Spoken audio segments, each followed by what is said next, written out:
We have a number of speakers. Colleague Tsoukalas first.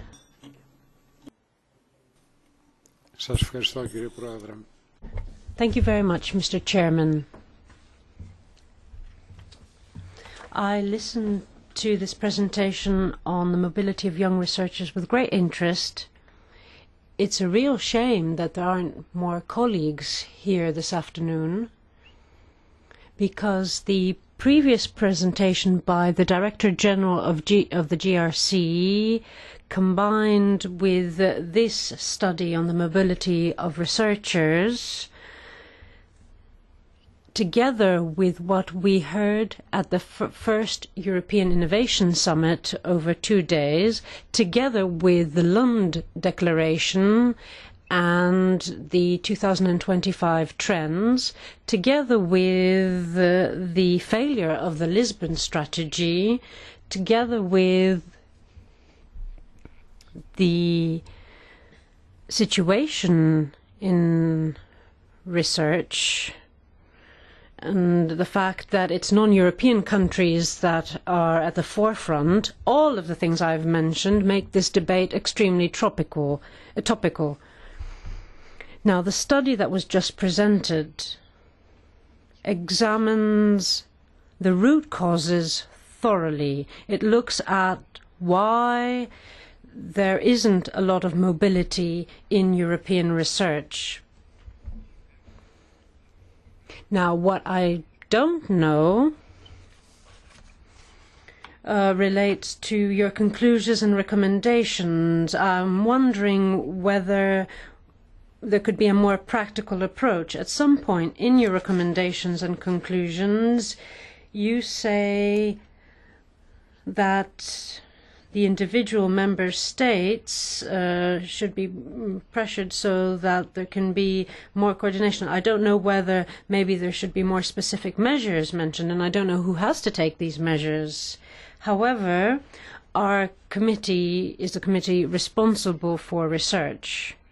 And now that we know about all of this, we should bring our influence to bear on the relevant community institutions, so that research will not be seen as an ideological concept that we only cover in strategies and studies. The figures are very clear. 60% of science findings come from the United States, and most of it is in English, and 80% comes from the United States. 80% of Nobel Prize winners come from 60 universities in the United States that produce 60% of American scientific outcome. In other words, 36% of total world outcome. And if I remember correctly, the US produces 25% of total world patents. Now, if we want to do something, we have to take a more radical approach. We have to be more revolutionary. It's patently clear that something is missing here in Europe. I'm not saying that the EU hasn't accomplished a lot. The EU has achieved a lot. We at least are now aware of the problem, but we need to go a step further. So maybe our committee can help take that step forward. We've realized that we have to invest in excellence. We are aware of the fact that it's not just about throwing money at something. It's more than that. Now, the market wants more products and cheaper products, and it's only if we invest in excellence that we can achieve this. Excellence isn't just about principles, it isn't just about an ethical approach, it's about money, and the EU has realized this.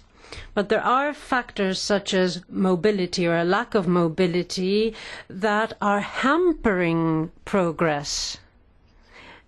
And they're basically holding Europe back. the Lisbon strategy was too optimistic. It thought that there would be a knowledge-based economy by 2010, but we're nowhere near there. So we say that we want a knowledge-based economy, which is based on the triangle of knowledge, that's what we call it. Education, research and innovation, that's the triangle. And I think that we really need to stand firmly behind this and push it forward. I don't know how exactly, but I think that this committee should have a more detailed debate on this and decide on specific measures to recommend to the rest of the European Parliament. And we really have to do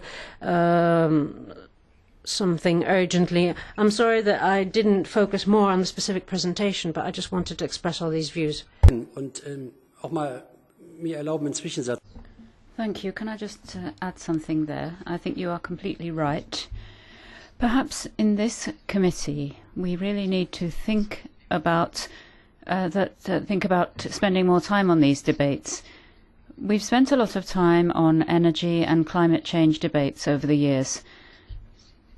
Perhaps we should think about whether we've got the focus right. And I would ask colleagues and coordinators to think with me about how we can correct the steer on this one. I think for next year we want to make this an important point. Thank you very much. Well,